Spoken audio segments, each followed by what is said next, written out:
welcome to another edition of Akau TV on what is Friday the 14th of January. How are you, Jamie? Yeah, good, thank you. Hazy, how are you? Not too bad, not too bad.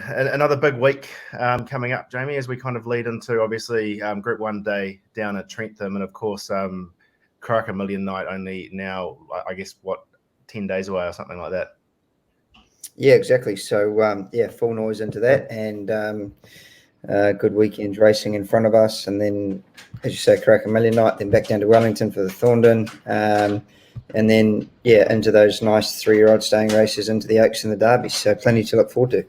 Absolutely, and the sun seems to be shining. Hopefully, this cyclone stays away. I hear it's going to be rattling around New Zealand's doorstep over the coming days. Yeah, we wouldn't. I guess the farmers and we wouldn't mind a little bit of rain earlier in the week, but we don't want rain on Karaka Million night. So hopefully, it's all gone by then. Absolutely. Now let's just quickly touch on the week that's been. Obviously, we didn't have any luck at Awapuni last Saturday, but at Ellerslie on the Sunday, Fellini got up. He obviously time flies, was a short price favourite in the race, and Fellini goes into next weekend in some really strong form. Yep, happy with him. He won well. He showed at Pukekohe that he was up on the job, and he was given a lovely ride by Joe, who I must say is riding in really good form. I think he's kicked home another couple already today. So his claim is invaluable, and he's good and strong to finish and putting him in the right spot. So yeah, Fellini won well. He's had a few quiet days since then.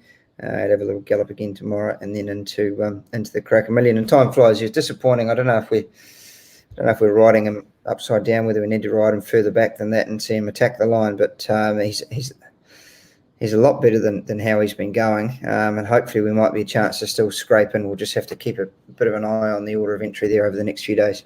Of course, so that was the second to last 2-year-old race before the Karaka Million today, and we see the Wellesley Stakes tomorrow, which kind of wraps up the 2-year-old racing leading into Karaka Million.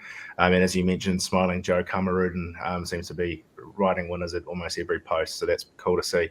And then down to Matamata on Wednesday, we had Soprano Supreme for Fortuna and Highborn get up for Windsor Park. Yeah, she won well. She's a mare that's needed time, but we've been patient, and now she's starting to put it all together. So hoping she can take up that next step up into 65 at her next start. Absolutely, and the riding was on the wall for the Mighty Spar at Otaki on Thursday from his last start second. He won well. Yeah, did win well. Again, really nice ride from Joe. Got to the outside. The track was a bit iffy down there. I'm not sure whether they overwatered the inside or what happened, but certainly they were winning down the centre of the outside of the track, and we were able to get him out over heels and found the right spot. So, yeah, he won well, and he's been knocking on the door, as you say. So hopefully he can take that next step up into 74 grade as well. Absolutely, and as at the time that we're going to air, obviously there's a few runners left to go at Tauranga. The once Spirit Best Maiden in the country goes around shortly for Lycian, but I'm not sure whether this will be published by then. But keep an eye out for her down there. Just quickly touching on the OP suspension. Obviously, we see Michael McNabb take the reins on Trivia this weekend in the Telegraph. Yep, we do. I guess a little bit frustrating there with OP, but that's the sort of the law that is there. But whether the punishment is fit for the crime, I'm not entirely sure. I guess there's been plenty of debate on that during the week, but to be hitting the horse 4 times in total behind the saddle, 2 of those in succession, and then getting 6 days and 400 just doesn't seem quite right. But look, it's not really for me to say.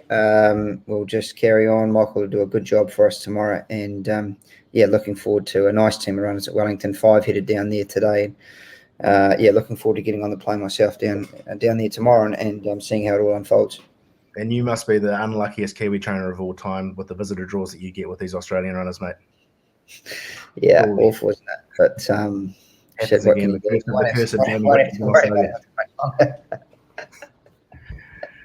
So there we go. We'll cover those off shortly. We're going to have a quick look at Wingatui. I think there's 4 runners down there. We'll cross back up to Trentham, and then, of course, have a look at that one runner in the 2-year-old Magic Millions over in the Gold Coast. So kicking off in Wingatui, race 3, the Property Brokers. It's a rating 74, benchmark 1200. We've got Chala from Barrier 4 with Sanu Tallulah on board. Yeah, happy with him. He ran well first up. He just didn't really enjoy the ground.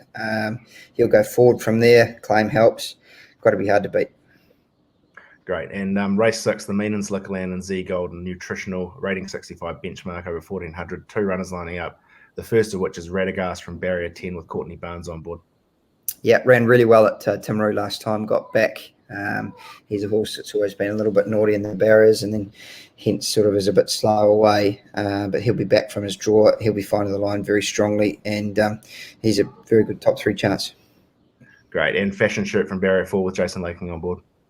Yeah, happy with her. She raced well at Timaru again. She probably found the ground a bit beyond her that day, as Chella did in our earlier runner. So I think back on top of the ground down there, up to 1400. Hopefully she can just get a nice sit in behind the pace and should be a nice chance. Jason's riding in great form, coming off winning the Kumara Nuggets last week. So hopefully we can have a little bit more luck. Great. And race 10, the final runner on the card, the Otago Daily Times Southern Mile Series, rating 74 benchmark over the mile. Zol Luminous from barrier 7 with Jason Laking again on board. Yeah, it's disappointed with her at Courier. She should have done better. She's coming off a good win at Riccarton and then trialled nicely, but she didn't do a lot at Courier. So her work's been good, but you'll have to take her on trust a little bit. She really needs to step up. It's hard to understand how she could run so poorly after being so good at Riccarton, but blood work, scope, everything's been good. She travelled down there today, so hopefully we can see her turn her form around. Perfect. And moving back up the country to Trentham, we kick off in race 2, the Fusion Electrical Premier, rating 65 benchmark over 1200 metres. We've got the last start, recently syndicated Burgundy Gelding Cote de Burn lining up with Craig Grills on board. Yeah, it was good first up. Taranaki off the back of some good trials. His work's been solid. Really happy with him. He'll run well. He's the only 3-year-old in the race, so it's a big ask for him, stepping up into a 65, on a Saturday from a midweek meeting, maiden win down the line. But we think he's capable of taking that next step up. He'll roll forward from his draw. He's got natural speed, and I think he's going to be a really nice chance. Perfect. And down to race 3, the IRT Wellesley Stakes. It's a listed 2-year-old race with set weights over 1100 metres. We've got Hanalei from barrier 6 with Michael McNabb on board. Yeah, Hanalei's going well. We just sort of had this race in the back of our mind after running so well at Te Araha. Usually we wouldn't sort of turn them around so quickly, but we just sort of thought in the back of our mind, and Sam Burgess actually said to us, that race could come up a little bit light. So I'm glad that we just sort of ticked her over. She's done some nice work. She's drawn out a little bit awkward, but she'll be, have a bit of cover there in a small field, get across the junction and let her rip down centre track. So little gear change, side winkers go on. Happy with her. She's a really good top 3 chance. Great. And race 3, the Live Direct Group 2, Wellington Guineas, 3-year-old set weight over 1400 metres. This is a pretty good form race, obviously, with Paranui Bay coming out of the Uncle Remus alongside on the bubbles. We've got the impressive last start winner, Wairau Cove, drawn barrier 1 with Jonathan Parks on board. Yeah, happy with him. He was great winning his maiden here. He's a horse that we've always had a lot of time for. We'll just ride him for a bit of cover there from that good barrier and expect to see him let rip down centre track as well. It's a really big step up for him, but we've always held him in high regard, and certainly a decent push from the trainer there at those juicy each way odds. Perfect. And Shepherd's Delight, the 1,000 Guineas place getter, comes out of racing against the older horses last start, drawn barrier 4 with Craig Grills on board. Yeah, that was basically a trial for her. She carried a lot of weight, being off a rating of 77 in a 65 graded race. But she had a decent blow after that. It was basically a trial, so I would go off her 1,000 Guineas form rather than Rotorua. And if you were to look at it that way, then she certainly overs it. At the each way price there. So another that as a handy filly, obviously Group 1 placed, and she's got the nice draw. She shouldn't spend a penny. Definite top 3 chance. Perfect. And the final race on the card at Trentham with runners that we've got engaged. Race 8, the Group 1, JR and then Burkett Telegraph, weight for age over 1200.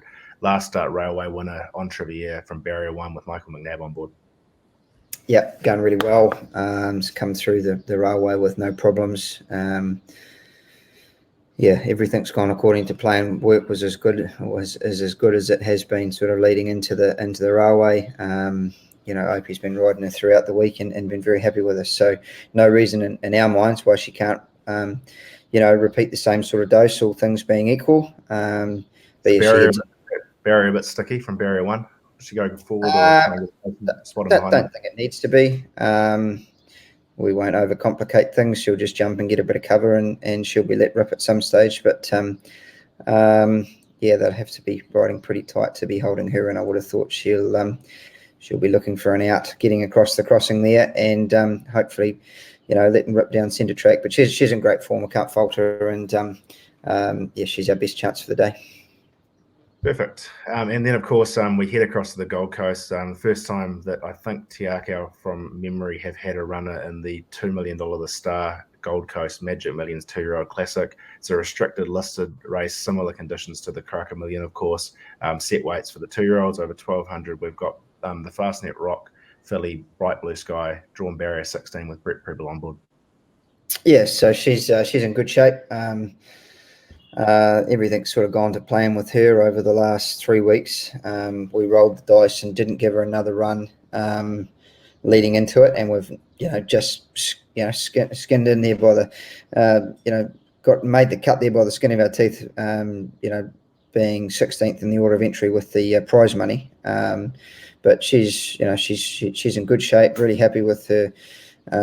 With the way that she's eating, the way that she looks. I would have liked to have seen her work a little bit better in her exhibition gallop last Saturday, but some horses aren't great track workers. So look, she's had a good preparation. She's just got a really awkward draw.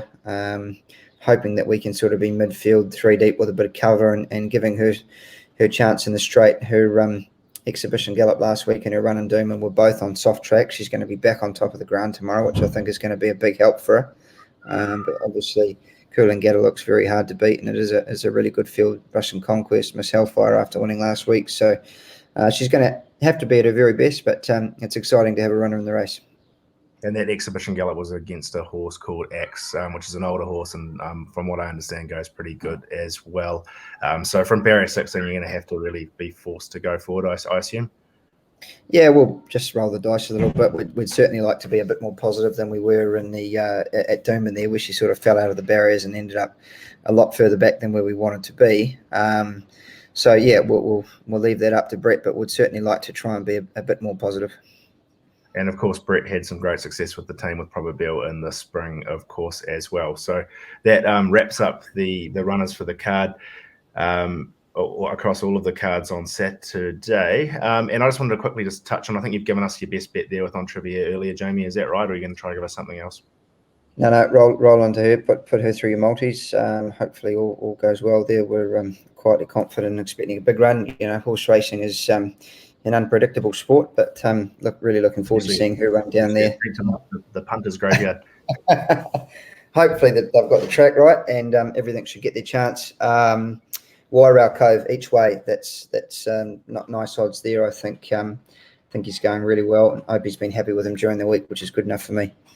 Cool. And with the Karaka Million just around the corner, I kind of wanted to quickly touch on the group trials that were held at Matamata on Wednesday. Obviously, a number of serious horses. The first of which was won by Probabile, followed closely by Marcus Aurelius, and Imperatriz ran on quite nicely from out wide there, and Marlena also behind the pace there. Where do they all head to? Okay, so Probabile is going to Australia. She's going to fly on the 26th. She'll have a jump out at Flemington on the 4th, and then she'll run first up on the 12th of February in the Jeffrey Balmain, which is the race that she won last year. Marcus Aurelius runs in the Concord. 1,200 is probably going to be a little bit short for him, but we're setting him for Otaki for the weight for age. Imperatriz goes to the El Manzor next Saturday night. She's in good shape. McNabb will stick with her there. And Emeralina is going to run fresh up in the Westbury next Saturday night. She's come back from Australia in good shape. We didn't have the rub of the green over there, but really happy with how she's coming up. Awesome. And in that second trial, we saw Carmelas, Festivity, Sword of State, and On the Bubbles. How do they go? Carmelas will follow Probabile to Australia again and probably run against her first up in the Jeffrey Balmain. And then we'll sort of try and keep her to sort of 1,400 metre races, just probably that tier below the Group 1 horses. Festivity, she's going well. She'll run in the Concord. Happy with her. Sword of State, he'll run in the El Manzor. Obviously, got found out in the spring a little bit over in Sydney and Melbourne. I think we've got him going better now. Hopefully he's back to somewhere, like he was as a 2-year-old. And on the bubbles, he was a bit of a question mark at the trial. His trial was only fair, but he seems to have just pulled up a little bit dehydrated. So we've done a bit of work on him, and we'll continue to do so. I'm not at all concerned. But he'll do a little bit of work tomorrow, and obviously he's a pretty hot favourite for the mile next Saturday. But the way he was jumping around on the way back from the pool there when it gave him a swim before, I wouldn't be too concerned about the way that he trialled. Beautiful. And Sophisticato galloped between races as well at Metabet, I understand. Yeah, Sophisticato and Romantic Lady didn't meet the T's and C's for the trial, but they had an exhibition gallop. Romantic Lady goes to the Concord, and Sophisticato into the 3-year-old mile as well, where if he draws a gate, he's a sneaky chance. He ran really well on Boxing Day after sort of being caught wide, sprinted at them quickly, and probably just needed a more economical run. But if he draws a gate, he's going to be a nice chance. So, we're going to have a host of runners on Karaka Million night, and, really looking forward to that. Great. And the Karaka Million 2-year-old pitch is starting to look a bit clearer. Obviously, the Last Race, the Wellesley Stakes tomorrow, should complete the final field for us on Sunday, where we expect to have definitely 4 runners and possibly 5, and Dynastic, Fellini, Grayson Gray, Time Flies, and Lord Cosmos. How are they all heading towards next week's assignment? Yep, happy with all of them. We're taking a few up to Ellerslie to gallop on Monday. There's some there that haven't raced since Boxing Day and just need to get away and have a bit of a gallop. So Dynastic will go up there and work with Mohawk Brave. Mohawk Brave has won a couple on end. He's going to run in the El Manzor, and Grayson Gray will work with Lord Cosmos. So they'll both go up there and have those 4 will go up there and have a hit out on Monday morning and just familiarise themselves with Ellerslie once more before next Saturday night. Awesome. Well, we're all looking forward to next week and seeing whether you can go again and get a couple more home. So just quickly, also this week, obviously we had the Magic Million sale over in the Gold Coast where the team bought 6 horses. So they're up on the website. You can look at the videos. There's some really nice types in there, and I'm sure you'd agree with that, Jamie. I guess they're selling pretty quickly, and we have bought the I Choose You and also Bright Blue Sky from that sale last year, and you can see what both of those horses have done to this point. Any quick comments on those? Yeah, for sure. I think Mark and Dave have obviously done a stack of homework there and picked the eyes out of them. Bought a lovely written Tycoon filly yesterday for 800. I'm picking that they're going to go into a syndicate, those fillies. There's a Heroic Valor colt there that made 100. Heroic Valor's off to a flyer. I think he's got 2 runners in the Magic Millions tomorrow, so he was good value, that colt. And probably the steal of the sale so far in terms of how things have heated up into day 2 and day 3 and now day 4, and where that average is sitting was the Exceed and Excel filly that Mark bought nice and early, lot 9. She made 400. If she was selling yesterday or today, she would have made 6 to 7 to 8. I would have thought she was, a real steal early in the sale when people were still working out what they were going to do. So get up on the website, have a look at them, and obviously exciting times for all of us with those yearlings coming home, and then obviously looking on towards Karaka as well. Awesome. Well, good luck tomorrow, Jamie, and we'll catch you again next week for the big dance.